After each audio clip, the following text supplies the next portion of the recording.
Olá pessoal, estamos aqui para falar sobre marcas mutantes, né, como uma estratégia para representar a marca na sociedade contemporânea, e agradeço muitíssimo o convite que me foi feito para estar com vocês, mesmo que virtualmente, a professora Neiva Soares, nossa querida amiga que sempre está presente e nos convidando para participar desses eventos tão importantes na academia.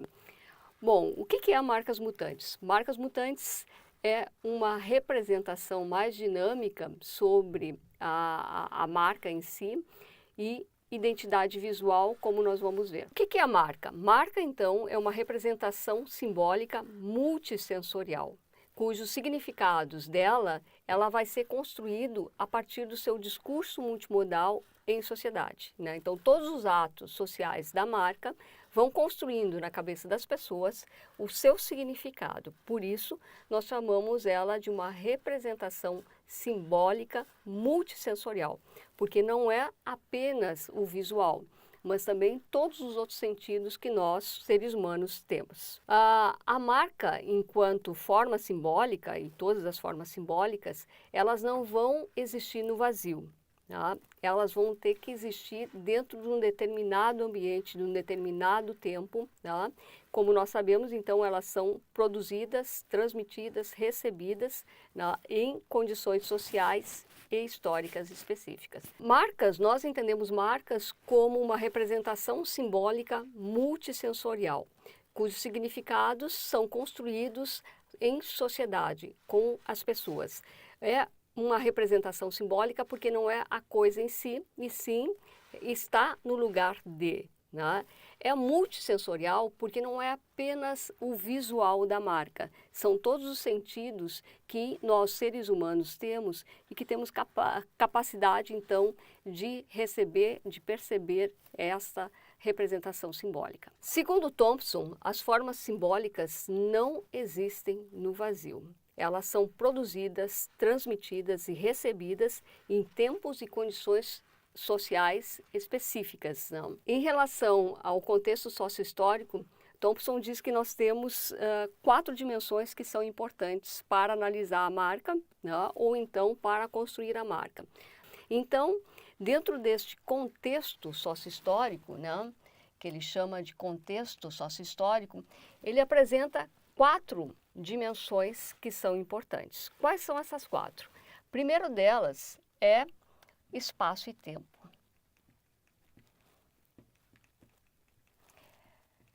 Por que espaço e tempo é importante? Porque, por exemplo, quando nós usamos uma palavra específica da língua portuguesa, mas falada, por exemplo, no Rio Grande do Sul, é muito diferente, às vezes, o seu sentido no mesmo Brasil, mas no Norte, ou então no Nordeste, e mais ainda pode ser em Portugal. Então, apesar de ser a mesma língua portuguesa, os sentidos têm diferença, né? Tanto pelo espaço e também pelo tempo. No tempo, normalmente às vezes uma palavra lá no passado era tabu e hoje ela já é muito bem aceita na sociedade. Né? A outra dimensão que o Thompson apresenta é uma dimensão muito importante, que é a interação.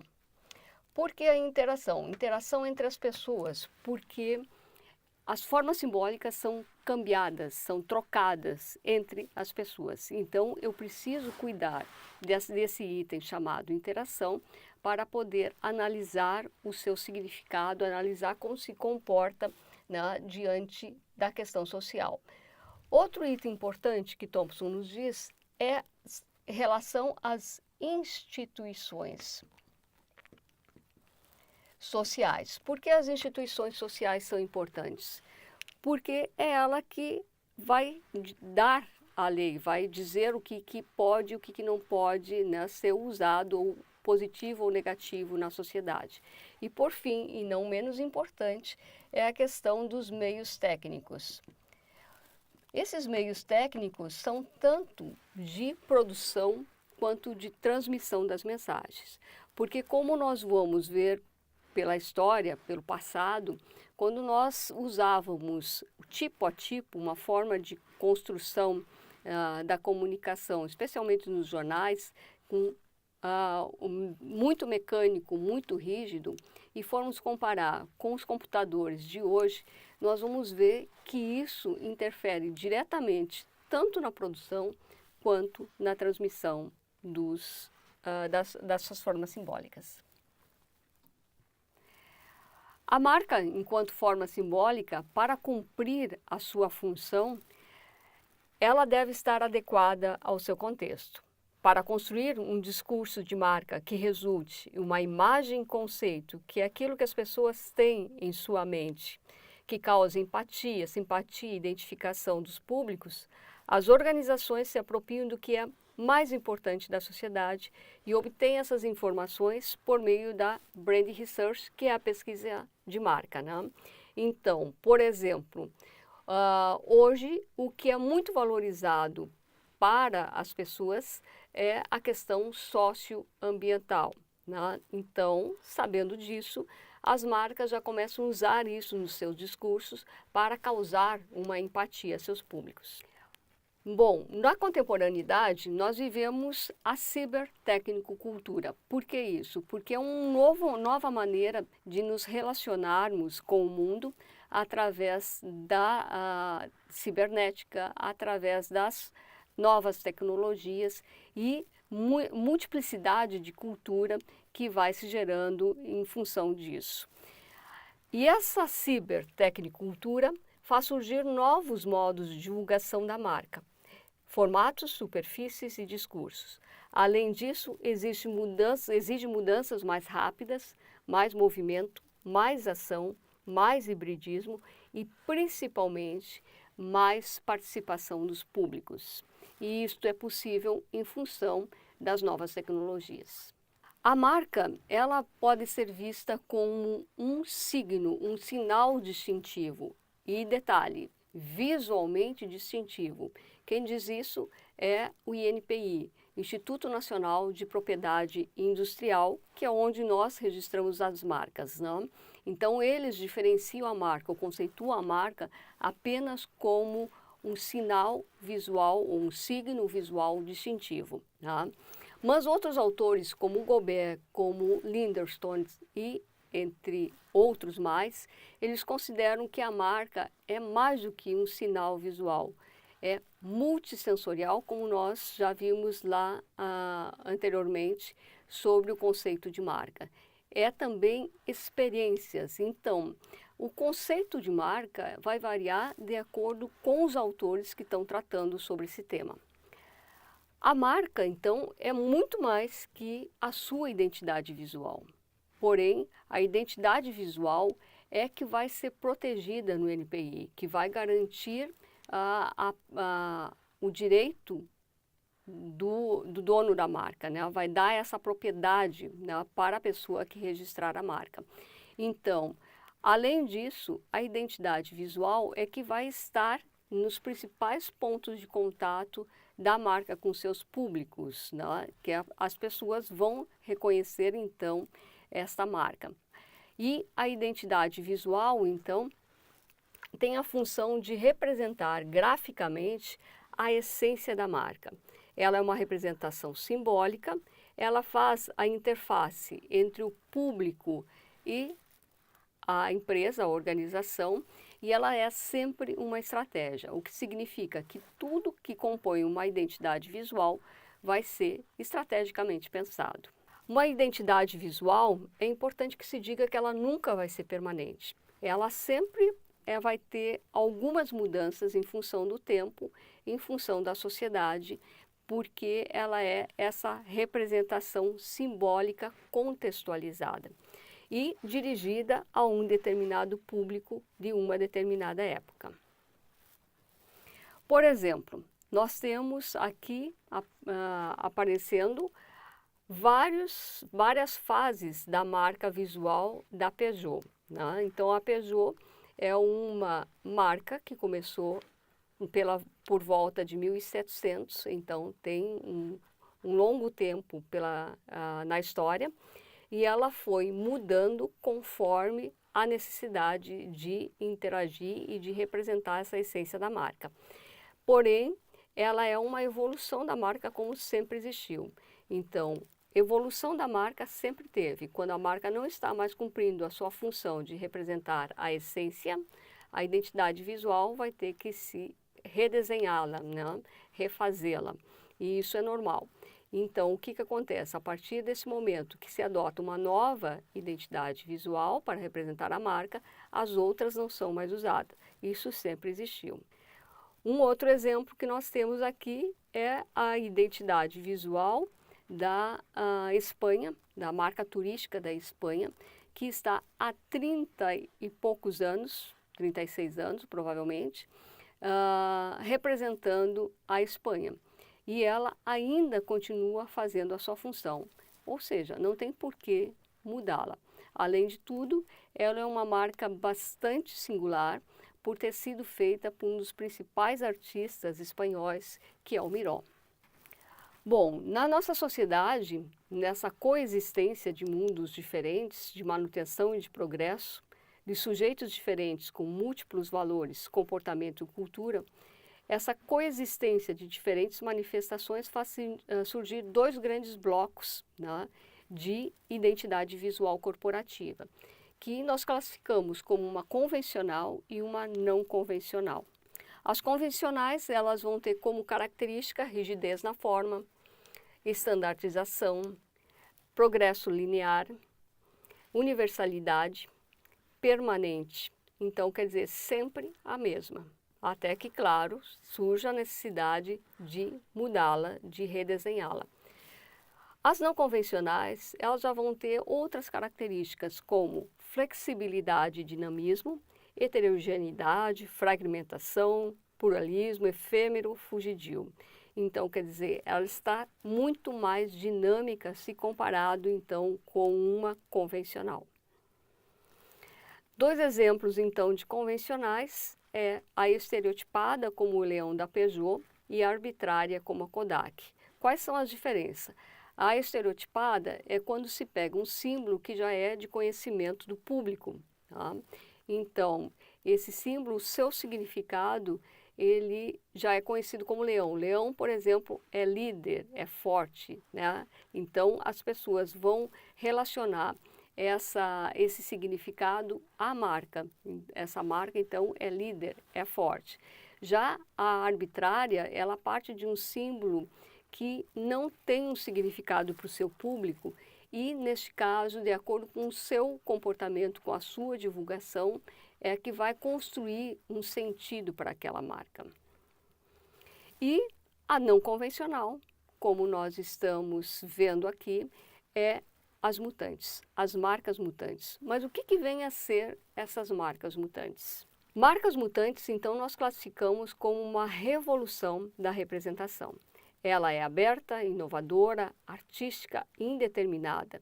Ela é a natureza emocional da marca. E, como identidade visual, as marcas mutantes, elas vão poder, como apresenta bem o quadro, vir tanto da convencional, seja ela estereotipada ou seja ela arbitrária, como também elas podem nascer mutantes, né? Já ser uma não convencional. Então, essas marcas mutantes, elas ainda podem ser classificadas em dois tipos, programada e poética. Aqui nós temos um caso de uma marca que é super convencional, ou era super convencional. Inclusive, a Coca-Cola, ela recomendava no início do século passado que ela não deveria ser pintada nas portas dos caminhões para não fragmentar a marca, a tipografia, né? Então, no início dos anos 2000, mais ou menos, ela muda de estratégia e passa a apresentar a marca fragmentada ou só um pedaço da onda, ou ainda mudando as cores do seu quinto elemento, que é a garrafa, tão reconhecida da Coca-Cola. As marcas mutantes, elas podem ser classificadas também, ou pode pensar em termos de metodologia, como a lógica fuzzy. A lógica fuzzy é considerada a lógica da vida, a lógica ilógica. O que significa isso? Significa que, considerando a lógica fuzzy, dizem que entre o 0 e o 1, tá, existe muitos outros numerozinhos. Entre o não e o sim, existe milhares de talvez. Então, se é não, tá, se é 0, nós podemos dizer que ela não é mutante, ela é uma convencional. Mas, se ela tem algum tipo de mutação, mesmo que seja muito tímida, a gente já pode considerá-la mutante. Porém, se é tímida, a gente vai, ou programada, considerá-la programada. E se ela tem muitas mutações, é muito poética, ela é audaciosa, justamente nós chamamos ela, damos a denominação de poética. Bom, o que é uma identidade visual mutante programada? É quando determinadas variações ocorrem em tempos determinados. E como exemplo, nós vamos ter o caso da Oi. Oi, como vocês estão vendo, a princípio tinha 6 mutações, 6 balões de fala diferentes, mas eram essas 6 e nada mais. Mais tarde, eles passaram a ter 70 variações. Então, hoje eles têm 70 variações, mas é claro que quando há necessidade, por causa de um evento, por causa de uma outra aplicação da marca, eles vão mudar novamente, como nós temos a FM Oi, ou então o mesmo aconteceu num evento de São Paulo Fashion Week. Outro exemplo muito interessante é do MIT, tá? Então, eles tinham um programa de computador que gerava 40.000 variações. Mas essas 40.000 variações, apesar de serem muitas, tá, que daria para eles o equivalente a 25 anos de cartões inéditos, por exemplo, eram 40.000 variações. E só isso, tá? Não era 41, 42, 41.000 e tantas. Tá? Então, aí está o MIT. Já a identidade visual mutante poética é muito diferente. As variações ocorrem espontaneamente, sem regras pré-estabelecidas, obedecendo apenas à intuição criativa do design ou do sistema, porque muitas delas são feitas a partir do sistema, gerando uma comunhão com o público, e este público vai interagir com a marca, seja para identificar a marca, para interpretar a marca, mas também tem outras possibilidades, como fazer a sua própria versão, como aconteceu na marca do Rio 450. Rio 450 era uma marca comemorativa e que permitia, incentivava, fazia muitos workshops para que as pessoas interagissem e fizessem a sua própria marca. Aqui vocês estão vendo uma marca que talvez seja difícil de identificar, porém, quando aparece um outro item nela, nós sabemos que trata-se do Google. E um Google especial que está fazendo uma homenagem ao Gaudí, né? O arquiteto espanhol muito famoso que fez as torres da Sagrada Família. O próximo já é mais fácil interpretar, para nós pelo menos. É o Google homenageando Tom Jobim.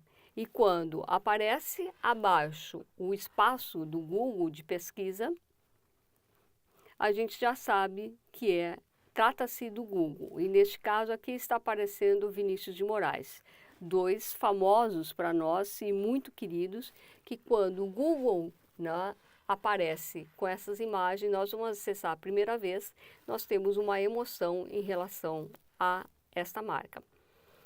E assim ele vai fazendo inúmeras homenagens e diferente dependendo do país aonde que ele está sendo apresentado. Ao analisar as mutações das marcas, percebemos que podemos classificá-las segundo suas características. As principais delas são caixa mágica, name, tipografia, fragmentação, tridimensional, movimento, jogável, complexidade versus tamanho. Um exemplo de cada uma. Nós temos aqui, por exemplo, a caixa mágica. A caixa mágica, tanto a identidade da MTV quanto a da Colômbia, ela vai apresentar uma característica como se fosse uma caixa mesmo, e a partir disso tudo ocorre. Vamos ver o vídeo da Colômbia, que vamos compreender o processo de criação. Colombia está pasando por un buen momento y le estamos dando soluciones al mundo.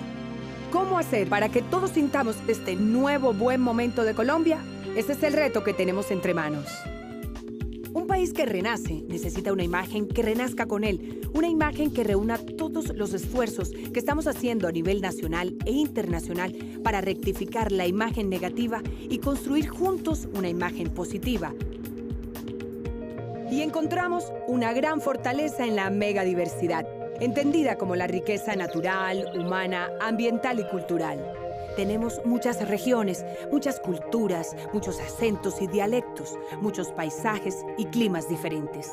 Para ir a la vanguardia del marketing territorial, utilizamos figuras geométricas que representan nuestras regiones y a través de colores acentuamos mensajes claves del país. El verde refleja las montañas, los valles y los llanos. El violeta evoca la variedad de nuestras flores, especialmente la orquídea, símbolo nacional.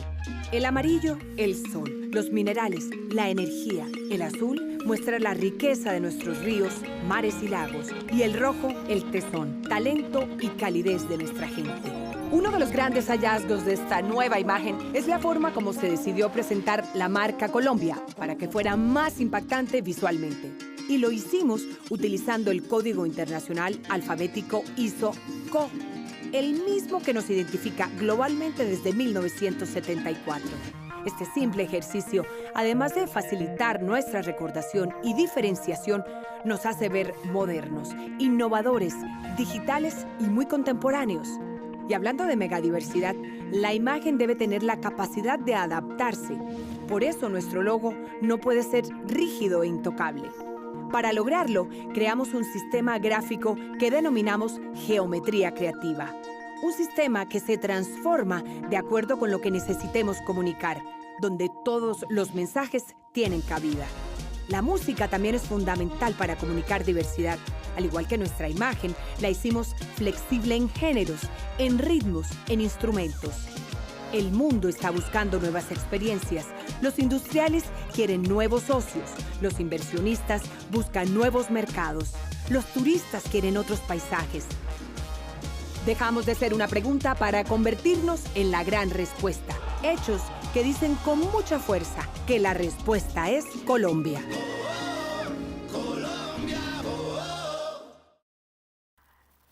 A Rio 450 também pode ser considerado como caixa mágica, porque ele mantém os elementos do perfil de uma pessoa e depois ele vai mudar conforme a criatividade, literalmente muito poético. E também ele vai ter um sistema dentro da página do Rio que permite que você faça a própria versão. Outro que é muito interessante é o name, né? Então, permanece o name, como o caso da ZUP, e tudo muda de acordo com o responsável pela capa, né, dessa revista que tem como tema o design e a arte. Porto também mantém um nome e vai mudando as figuras de acordo com o que quer representar. Vamos vê-los. A Oi, como nós vimos antes, ela vai manter a tipografia e o name. O Google, como nós vimos, ele mantém só uma coisa, o espaço. Nós identificamos que é o Google a partir do espaço onde ele aparece. Fora isso, ele muda tudo. Às vezes nem o nome tem, como foi o código de barra, que não mantém o nome, não mantém cores, não mantém absolutamente nada além do espaço. Melbourne é a fragmentação, mas também é a caixa mágica, como vamos ver. Casa da Música é a tridimensionalidade. Então, a arquitetura do próprio prédio da Casa da Música se transforma em um elemento da identidade visual e que vai mudando. E, com isso, eles têm inúmeras possibilidades de representação dessa marca que é a Casa da Música. Outras marcas nasceram como movimento, como o Swisscom. O Swisscom é considerado um moving brand, né? Uma marca em movimento, e de acordo com o frame que ela cai, ela vai ir para as necessidades que seriam de impressas, né? Outra de movimento é Nordkin, que ela já disse que segue apenas as leis da natureza, né? Então, de acordo com o vento e com a temperatura, muda a identidade visual. E o site, por exemplo, é atualizado a cada 5 minutos. Outra estratégia também de marca mutante é a jogável. Nós, por exemplo, usamos essa estratégia para o nosso congresso em 2015, mas uma que é mundialmente conhecida é a próxima, o Google Pac-Man, tá? Que muita gente parou para jogar e para compartilhar com os amigos o resultado do seu jogo. E a outra estratégia mais recentemente descoberta é a complexidade versus tamanho. O que significa isso? Muitas vezes, tecnicamente, nós temos dificuldade de diminuir o tamanho de uma identidade que tem muitos elementos, muito complexa. Então, usando essa estratégia da marca mutante, nós podemos resolver tranquilamente esse problema. Quando nós temos grandes formatos, nós podemos deixar essa identidade visual com todos os seus aspectos, toda a sua complexidade, todos os seus detalhes. Entretanto, quando nós vamos precisar diminuir o tamanho, nós também vamos diminuindo a complexidade até deixar os elementos mínimos possíveis para esse reconhecimento. Então, concluindo essa nossa apresentação, nós voltamos ao slide anterior que define o que é a marca mutante. A marca mutante é uma revolução na representação. Tanto a revolução que no início do século tinha muita discussão, muita briga entre os designers a respeito de que isso poderia ou não ser usado. Conforme foram passados os anos, e especialmente pela popularização do Google, essa estratégia foi sendo aceita, especialmente no Brasil, e alguns países ainda não reconhecem, não gostam, não usam a marca mutante, mas ela tem se apresentado como uma estratégia extremamente eficaz, extremamente positiva, na medida que ela permite adaptações e também permite essa dinamicidade que cada vez mais os públicos estão querendo da marca, querem participar da marca, querem interagir, especialmente querem identificar-se com a marca. Então, aí estamos, Marcas Mutantes, e agradeço a participação.